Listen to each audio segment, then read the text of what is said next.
Hello everyone, how are you? আমি আশা করি আপনারা সবাই ভালো আছেন। আসসালামু আলাইকুম ওয়া রাহমাতুল্লাহ। যারা অমুসলিম আমার ভিউয়ার্স আছেন তাদেরকে আমি জানাই আমার ভালোবাসা। আজকে যে বিষয়টা নিয়ে আলোচনা করতে যাচ্ছি এটি অত্যন্ত গুরুত্বপূর্ণ। যারা ইংলিশ শিখতে যাচ্ছেন আসলে তারা খুবই ডিসপারেট যে কীভাবে ইংলিশ শিখবেন, কীভাবে আপনারা সামনের দিকে এগোবেন। এ বিষয় নিয়ে আজকে আমি কিছু পয়েন্ট নিয়ে আলোচনা করব। অবশ্যই আপনারা সম্পূর্ণ ভিডিওটি ভালোভাবে দেখতে থাকুন।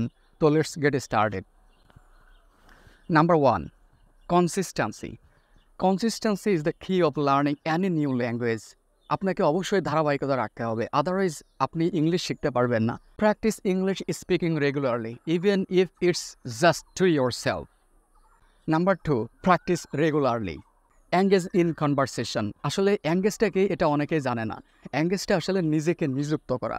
তাই আসলে আমাকে এখানে দেখতে হবে যে engage in conversation, that means আমরা কিসের সাথে মানে কীভাবে এঙ্গেজ করবো নিজেকে। এটা হতে পারে আপনার ফ্যামিলি মেম্বারের সাথে, হতে পারে বন্ধু বান্ধবের সাথে, হতে পারে কোনো ল্যাঙ্গুয়েজ পার্টনারদের সাথে। তবে মোস্ট ইম্পর্টেন্টলি একটা কথা হচ্ছে কি, আপনি যদি কোনো নেটিভ ইংলিশ স্পিকারদের সাথে এঙ্গেজ করতে পারেন নিজেকে, তাহলে তার কথা নেই। আপনি ইংলিশ শিখবেন তো শিখবেনই, কোনো ভুল নাই। So immersion your self in conversation. Number 3, listening. Listening to the English podcast, English audiobooks, watch English movies, TV shows to improve your pronunciation and fluency. Number 4, shadowing. Ashole shadowingটা কি? It's a repetition. So I say repetition is the key of learning new language. So আপনি যখন কোনো English movie, podcast, যদি কোনো native English স্পিকারের sound শুনবেন, আপনি শোনার পর পরবর্তীতে এটা রিপিট করবেন। বারবার রিপিট করলে হবে কি, আপনার নিজের ভিতরে ওদের যে অ্যাকসেন্টটা, যে রাইট যে প্রোনাউন্সিয়েশনটা, এটা এঙ্গেজ হয়ে যায়। সুতরাং repetition is the key of learning English. আপনি অবশ্যই এটা রিপিটেশন দিবেন। আমি যে ভিডিওগুলো করি ফরেনদের সাথে, যারা নন নেটিভ স্পিকার, আপনি তাদের ভয়েসগুলো শুনে দেখবেন। আমি জিজ্ঞাসা করি how did you learn English, তারা বলে রিপিটেশন। সো আপনাদেরকে আমি সাজেস্ট করবো আপনারা অবশ্যই রিপিট করবেন কোনো নেটিভ ইংলিশ স্পিকারদের sounds. Number 5, record yourself speaking and listen back to identify the area for improvement. আসলে আপনি যখন একা থাকবেন, আপনি আপনার নিজে ক্যামেরার সামনে দাঁড়িয়ে কথা বলবেন এবং সেটা রেকর্ড করবেন। পরবর্তীতে এটা হবে কি, নিজের ভুল নিজে আপনি দেখতে পারবেন। ওই অনুযায়ী আপনার ওই যে ভুল এরিয়া যেগুলো আপনি দেখছেন, ওইগুলো নিয়ে আপনি পরে কাজ করবেন। সুতরাং আপনি রেকর্ড করবেন নিজের ভিডিও। এটা আপনার নিজের ভিতরে একটা সাহস সৃষ্টি হবে এবং আত্মবিশ্বাস তৈরি হবে। Number 6, learn new vocabulary.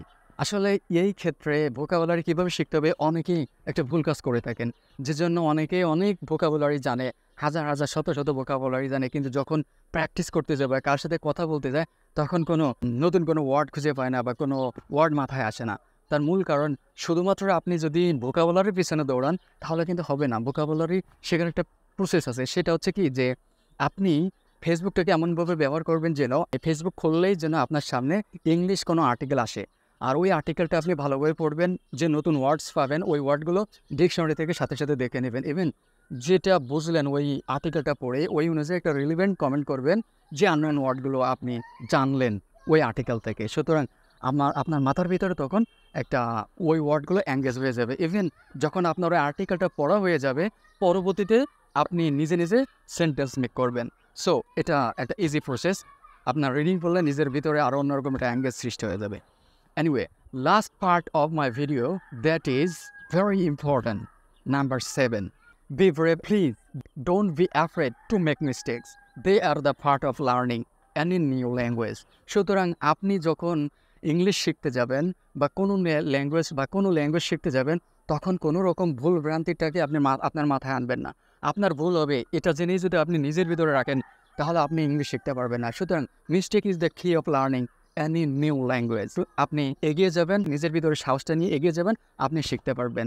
সুতরাং এই যে 7টা পয়েন্ট বললাম, এই 7টা পয়েন্ট অত্যন্ত গুরুত্বপূর্ণ। যদি আপনারা এই 7টা পয়েন্ট নিয়ে আপনারা যদি এগোতে পারেন, আমি নিশ্চিত আপনারা ইংলিশ শিখবেনই, কোনো ভুল নাই।